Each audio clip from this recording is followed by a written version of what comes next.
Sejak tercipta, dunia telah mengalami 5 kali bencana kepunahan massal, dan yang keenam baru saja dimulai. Ya, apa yang sebenarnya terjadi? Selamat datang dan selamat berjumpa kembali bersama saya Teguh Gusto. Bagaimanapun kabar dan dimanapun kalian berada, semoga teman-teman sekeluarga sehat-sehat saja serta selalu berada dalam lindungan Tuhan Yang Maha Kuasa. Seperti biasa, saya akan bercerita yang mana tentu saja tentang sebuah film dan kali ini berjudul Survival atau jika dalam bahasa akamsinya bertahan hidup. Film yang rilis tahun 2024 ini disutradarai oleh Frederick Jardin serta dibintangi oleh para aktor yang sekali-sekali sebutin nama aktornya dong bang. Hargain dong bang. Oke, film ini dibintangi oleh Emily Dequenne, Andreas Pichman, Arben ya pokoknya itulah, susah aku. Baik, tidak usah berlama-lama lagi, mari siapkan itu kopi dan mari menikmati alur cerita ini. Film dimulai dengan menampilkan sebuah keluarga harmonis, bahagia, dan sepertinya berencana, meskipun tidak diketahui ikut program KB atau tidaknya. Mereka sedang berlibur di sekitar Laut Karibia untuk merayakan ulang tahun anak paling muda, yaitu Ben. Semua terasa normal dan menyenangkan sesuai dengan harapan, tapi itu hanya pada awalan. Karena ketika Ben sedang asik belajar memancing dengan sang ayah, Tom, dan sang kakak, Cecil, sedang larut dalam lantunan lagu merdu, sang ibu, Julia, yang sedang berenang merasakan sesuatu tak terjelaskan sehingga menimbulkan kepanikan.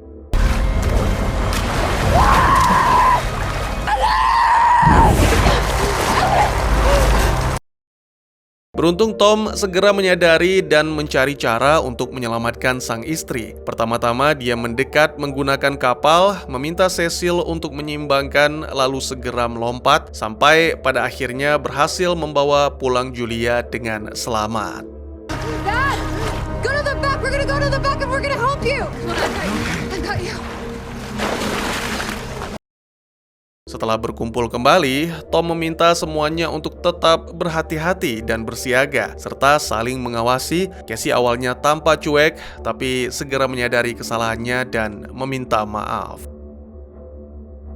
Malam harinya, mereka pun berusaha melupakan peristiwa tersebut dengan bersenang-senang dalam perayaan ulang tahun Ben. Setelah Ben mendapatkan 3 hadiah spesial dari keluarga, tiba-tiba saja ada yang menghubungi Casey yang ternyata adalah sang kekasih. Keduanya saling melepas rindu meski belum lama ini bertemu, serta membahas kondisi cuaca yang benar-benar aneh seperti akan ada badai dahsyat yang melanda. Dan akhirnya, panggilan pun terputus. This is crazy. Panik, gadis itu segera menemui orang tuanya untuk melaporkan hal ini. Namun tiba-tiba saja sesuatu mengalihkan mereka. Ben segera memeriksa sekitar perairan dengan menggunakan lampu dan ternyata ada kawanan paus yang berenang di sekeliling kapal. Menurut Tom, paus dan hiu bisa merasakan sesuatu sebelum badai datang. Tiba-tiba saja terjadi guncangan hebat yang membuat semua merasa cemas. Tom memutuskan untuk menyelam demi memeriksa. Tak lama kemudian diketahui bahwa terjadi kerusakan pada kapal dan Tom pun naik kembali dalam kondisi terluka. Dad. Dengan kemampuan sebagai seorang dokter, Julia menjahit luka suaminya. Di saat yang sama, Tom menjelaskan tentang kerusakan yang dialami kapal, yang mana membuat mereka tak bisa melanjutkan pelayaran, sehingga satu-satunya solusi adalah meminta bantuan. Sayangnya, segera harapan mereka pupus, karena wilayah itu mendadak tidak tercover sinyal, bahkan radio komunikasi pun tak berfungsi. Kini mereka benar-benar terdampar di lautan luas.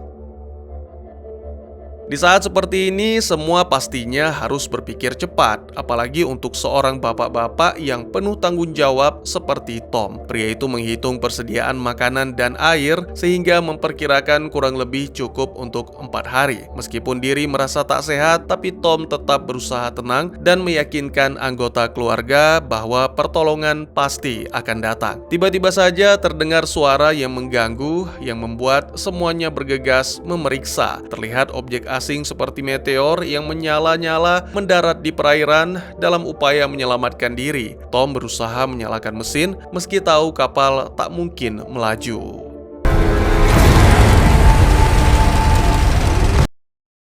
Kemudian terdengar suara berderak yang mengerikan, menandakan mesin telah mati total. Semuanya dengan ngeri menyaksikan benda lain yang jatuh dan terbakar.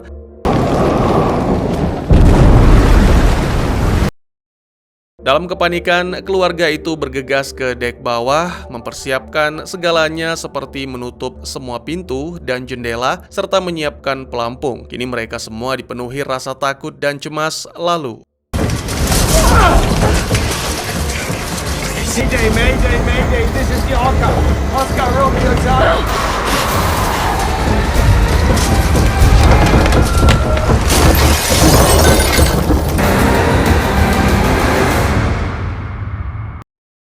beberapa waktu kemudian, keluarga itu pun terbangun dan segera mereka memeriksa kondisi sesama. Meski tubuh merasa sakit dan sedikit mengalami cedera, tapi itu semua tidak seberapa dibandingkan dengan apa yang mereka temukan, yaitu lubang besar yang seharusnya membuat mereka tenggelam. Dan kenyataannya adalah ruangan di dalam kapal hanya mengalami basah. Alangkah terkejutnya mereka ketika melihat keluar, ternyata kapal terdampar di gurun berbatu. Ya, tempat yang dulunya lautan kini menjadi landscape lumpur dan gunung-gunung yang menjulang tinggi.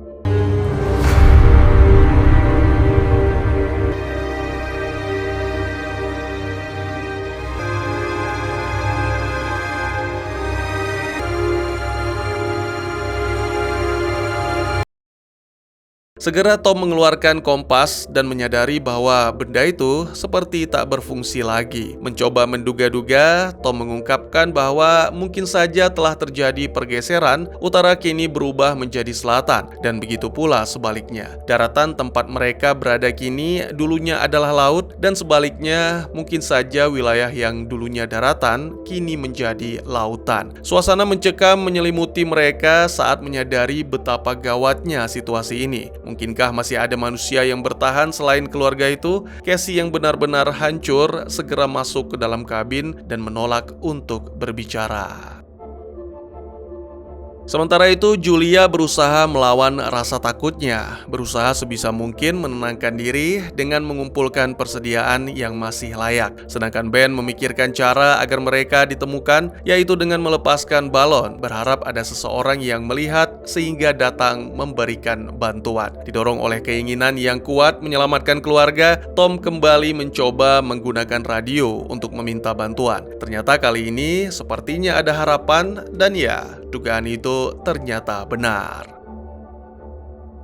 Seorang pria merespon menjelaskan bahwa dirinya selamat karena berada di perairan sama halnya seperti keluarga Tom. Sayangnya perasaan lega tersebut tidak berlangsung lama karena si pria yang berasal dari Asia bernama Nao menjelaskan bahwa kutub bumi telah bergeser dan dalam waktu seminggu akan kembali seperti semula. Saat itu terjadi, laut akan kembali dengan gelombang yang dahsyat dan mematikan.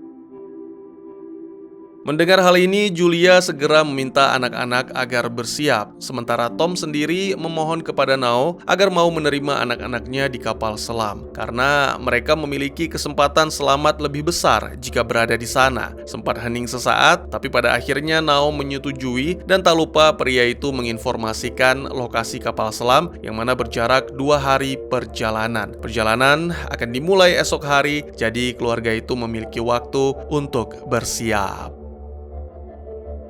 Keesokan harinya, Tom dan keluarga siap memulai perjalanan. Namun saat melihat ke kejauhan, Tom menemukan pria asing yang berjalan mendekat dengan sedikit tertatih bersama seekor anjing. Khawatir ada yang tidak beres, Tom pun memutuskan untuk menghampiri karena di dalam hati masih berpegang pada secercah harapan kemanusiaan. Tom juga menawarkan air kepada pria itu dengan harapan bisa meringankan penderitaannya, namun sangat disayangkan apa yang didapat Tom sebagai balasan malah jauh dari harapan.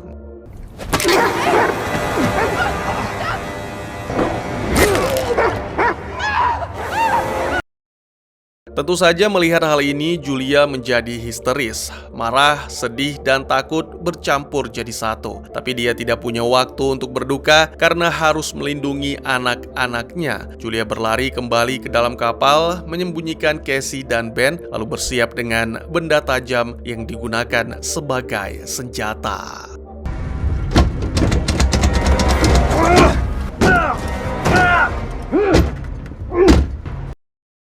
Si pria kejam atau selanjutnya saya sebut psikopat mendobrak masuk dan mulai mencari sampai akhirnya memeriksa kamar mandi. Ternyata Julia sudah tidak ada di sana karena berhasil keluar melalui lubang. Baru saja merasa aman, Julia ditemukan oleh anjing psikopat dan segera diserang. Namun Julia tidak menyerah, dia melakukan perlawanan sampai akhirnya menghabisi anjing itu.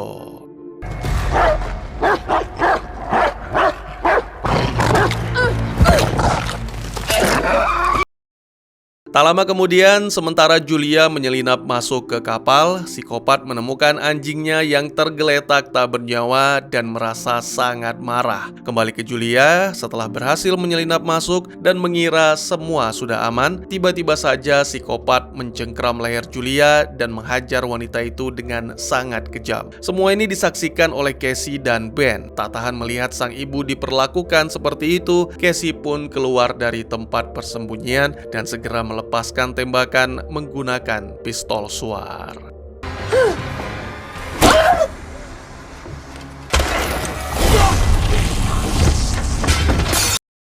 Tembakan itu memang tidak melukai, tapi cukup untuk melumpuhkan psikopat. Sayangnya kini kapal mereka terbakar. Didorong naluri bertahan hidup, Julia segera meminta anak-anaknya bersiap serta mengambil beberapa barang dan persediaan yang dibutuhkan sembari melancarkan tendangan keras ke psikopat lalu keluar dari kapal. Tangisan Casey dan Ben pecah ketika melihat sang ayah tergeletak tak bernyawa. Dalam hal ini, Ben benar-benar merasa terpukul dan juga merasa menyesal telah melepaskan balon ke udara. Tentu saja semua merasa sedih, tapi mereka tidak punya waktu karena psikopat selamat dari ledakan dan mulai melakukan pengejaran.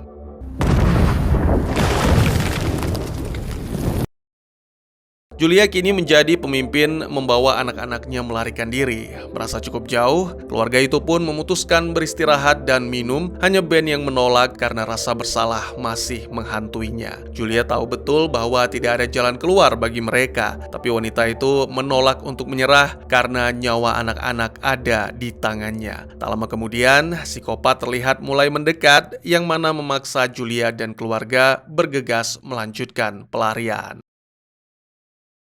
Tubuh mereka sakit, pikiran mereka dipenuhi ketakutan, dan di depan mereka terbentang daratan luas seperti tak berujung. Tapi Julia terus mendorong mereka untuk tetap maju meskipun tubuh Ben mulai lemah akibat dehidrasi. Beberapa waktu kemudian, Ben telah mencapai batasnya sehingga mau tidak mau mereka harus berhenti untuk minum. Sangat mengejutkan, hanya sedikit air yang tersisa. Ternyata airnya tumpah karena Casey tidak menutup botol dengan benar dan terjadilah pertengkaran.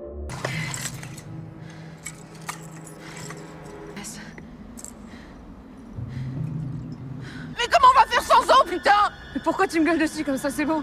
Ça suffit! Putain de con! Tais-toi! Ça suffit! Ça suffit! Tais-toi!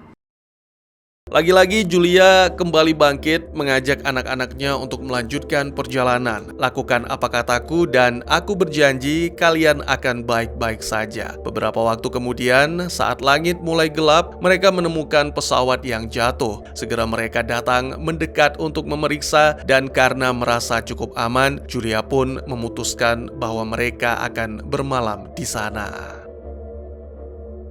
Sementara Ben masih bersedih, Casey meminta sang ibu menceritakan tentang masa lalu bersama Tom, terutama saat pertama kali berjumpa. Ya, Tom adalah seorang ahli kelautan yang sangat ramah dan momen pertemuan mereka cukup unik sehingga sulit untuk dilupakan. Beberapa waktu kemudian, Casey keluar dari pesawat untuk buang air sambil mengawasi sekitar. Gadis itu tidak menyadari kehadiran psikopat di sana, namun sebelum pria jahat itu menyerang, Julia telah lebih dulu bertindak menghabisi psikopat dengan brutal.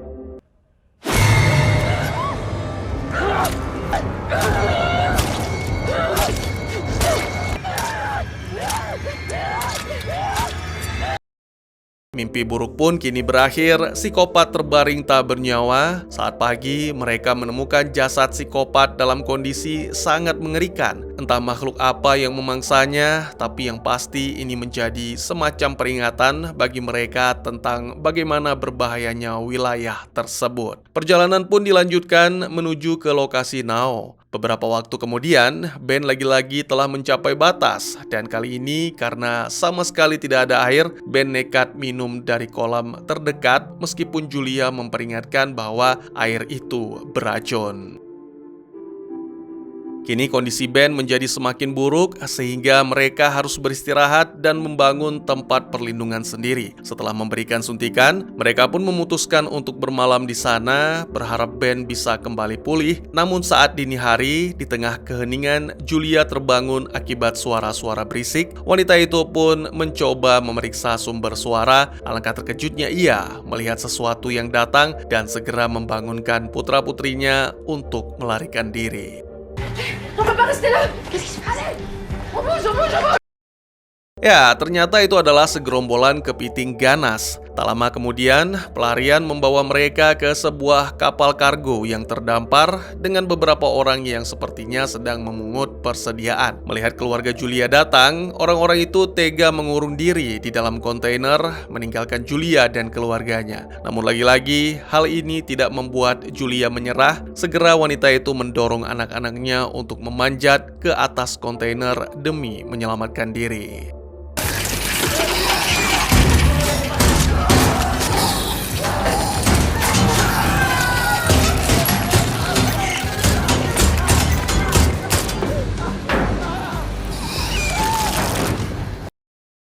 Gerombolan kepiting segera menyerbu bahkan sempat melukai kaki Julia. Kepiting-kepiting menerobos masuk ke dalam kontainer dan segera menghabisi orang-orang di dalamnya. Itu adalah suatu pemandangan yang sangat menjijikkan. Beberapa waktu kemudian, Julia merasa panik karena menyadari anak-anaknya hilang. Sampai-sampai membayangkan hal terburuk mungkin telah terjadi. Tapi kemudian, di antara pandangan yang kabur, Julia melihat dua sosok, Ben dan Casey. Mereka kembali setelah mencari makan dan senjata. Keluarga pun berkumpul kembali. Banyak hal yang mereka temukan di tempat itu, mulai dari air minum, senjata, sampai dengan radio komunikasi.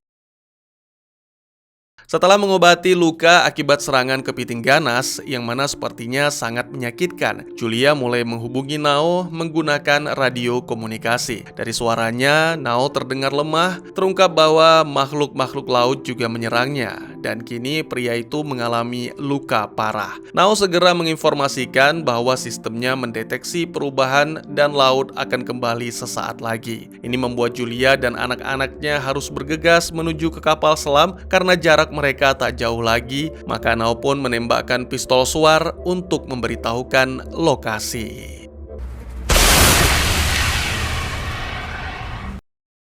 Ben melihat tanda dan tanpa membuang waktu, keluarga itu segera berlari. Tak lama kemudian, akhirnya ditemukanlah kapal selam kecil yang menjadi kesempatan terakhir untuk bertahan hidup. Sayangnya meski sudah sangat dekat, tapi di hadapan mereka terbentang daratan beracun yang harus dilewati. Ketegangan memuncak saat Casey marah kepada sang ibu, mengatakan bahwa Julia gagal melindungi mereka. Sungguh kata-kata yang menyakitkan, tapi Julia tetap berjuang memaksa anak-anaknya untuk terus maju, dan kesialan ternyata masih berlanjut. Terjadi longsor yang membuat Julia tidak hanya jatuh menghantam, tapi juga terjebak. Ça recommence.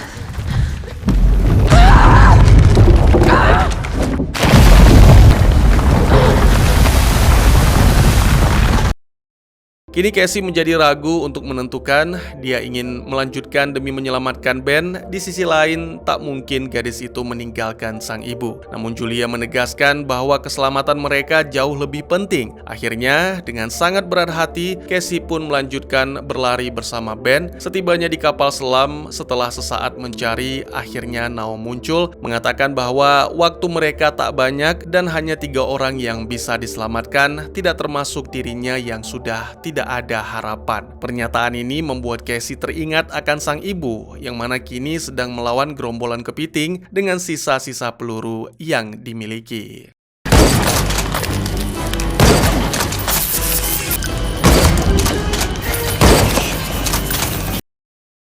Tepat ketika amunisinya habis, sangat mengejutkan, ternyata Casey datang. Gadis itu menarik sang ibu dan bersama-sama berlari ke kapal selam.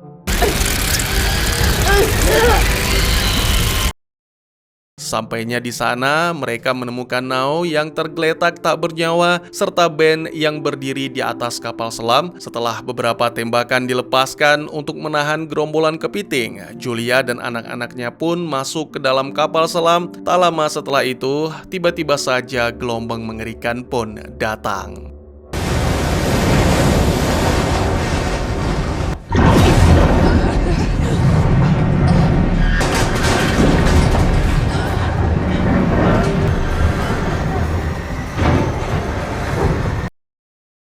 Film ditutup dengan menampilkan Julia dan anak-anaknya yang terbangun. Dan ternyata kapal selam sudah tidak berada di perairan, melainkan terseret ke sebuah daratan yang porak-poranda. Ya, dulunya itu adalah sebuah kota, tapi kini sama sekali tidak ada tanda-tanda kehidupan. Ketiganya pun hanya bisa diam menatap dengan perasaan takut dan bertanya-tanya apa yang akan mereka hadapi selanjutnya.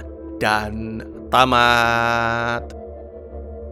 Dibuka dengan kalimat yang cukup bikin bergidik ngeri. Bumi telah mengalami 5 kepunahan massal, kiamat ke-6 baru saja dimulai. Kalimat ini seperti ramalan bencana yang akan datang, tapi kita belum tahu bencana seperti apa. Tom, seorang ahli kelautan Jerman, bersama dengan keluarganya berlayar di Laut Karibia dekat Puerto Rico. Awalnya ada tanda-tanda kalau mereka akan menghadapi bencana laut. Julia merasakan sesuatu menyentuh kakinya saat berenang. Kapal mereka bernama Orca dirusak oleh gerombolan ikan paus dan badai aneh tiba-tiba datang. Ya, ternyata semua itu hanyalah permulaan dari bencana yang jauh lebih besar. Badai itu menyebabkan kutub magnet bumi terbalik, satelit-satelit jatuh ke bumi, dan laut yang tadinya dalam dan luas tiba-tiba menjadi daratan kering. Tom dan keluarga harus berjuang untuk bertahan hidup. Mereka mencari Kapten Nao dan kapal selamnya yang kini juga terdampar di daratan. Mereka menghadapi berbagai bahaya, mulai dari kehilangan anggota keluarga, bukan anggota, tapi malah kepala keluarga. Lalu juga ada ancaman dari manusia lain, sampai makhluk-makhluk aneh dari dasar laut yang muncul ke permukaan, makhluk-makhluk seperti anthropoda, atau dalam film disebut Anthropods from the Abyss, yang sebelumnya sempat digunakan Ben untuk menggoda ayahnya.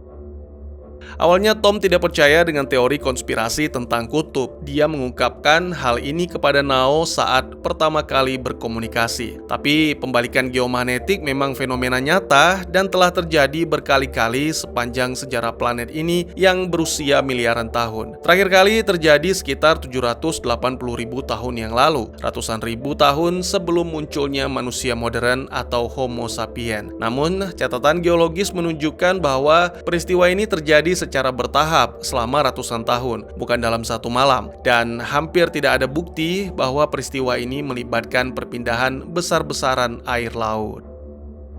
Jadi kiamat yang tidak biasa dalam film ini adalah fiksi yang dibuat oleh penulis Alexandre Conquelle dan Matthew Ollion untuk mengungkap apa yang biasanya tersembunyi seperti tumpukan plastik dan tong limbah beracun yang dibuang ke dasar laut dan menunjukkan dampak buruk yang pada akhirnya merusak diri sendiri, diri manusia terhadap lingkungan yang menopang kita semua. Film ini sebenarnya ingin menyampaikan pesan tentang bahaya perubahan iklim, tapi dengan cara dilebih-lebihkan agar terkesan dramatis seperti film The Day After Tomorrow yang menceritakan kiamat es terjadi secara tiba-tiba. Buat yang belum nonton, cek video lama kita ya.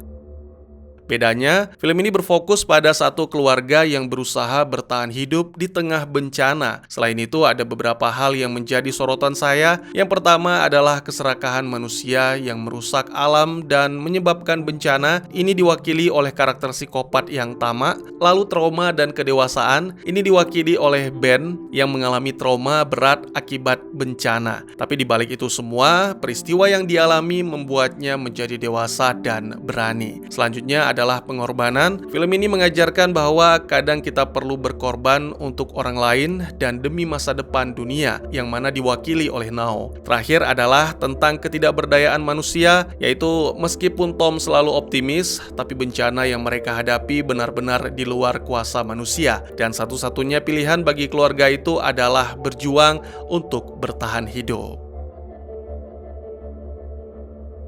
Seperti yang saya ceritakan, Julia dan anak-anaknya berhasil bertahan meskipun mereka tiba di kota yang hancur tanpa ada tanda-tanda kehidupan sama sekali. Saya pikir ini menjadi suatu pertanda akan harapan di tengah-tengah keputusasaan dan kehancuran. Mereka menunjukkan kemampuan adaptasi untuk menghadapi perubahan ekstrim, sekaligus menjadi simbol pentingnya ikatan keluarga dan solidaritas. Keberadaan mereka juga menjadi pengingat akan kesalahan masa lalu dan tanggung jawab manusia untuk menjaga bumi, serta secercah harapan untuk membangun kehidupan baru yang lebih baik. Bagaimana menurut kalian? Mungkin segitu saja teman-teman, terima kasih buat yang sudah menyaksikan. Silahkan memberikan komentar, bertanya, ataupun merequest kira-kira film apa yang menarik untuk dibahas. Bisa lewat kolom komentar, atau buat yang malu-malu bisa via DM ke Instagram saya di @teguhgusto. Insya Allah pasti akan dibaca. Mari kita jadikan kolom komentar sebagai sarana penambah wawasan dan menciptakan jalinan persaudaraan, bukan malah menjadikannya sebagai tempat pembulian sehingga menciptakan permusuhan. Jangan lupa untuk dukung terus channel ini dengan cara share, like, dan subscribe, karena dukungan dari kalian sangat berharga bagi saya demi perkembangan channel ini. Saya Gusto, sampai jumpa di video selanjutnya. Tetap semangat, tetap bersyukur setiap hari. Dadah!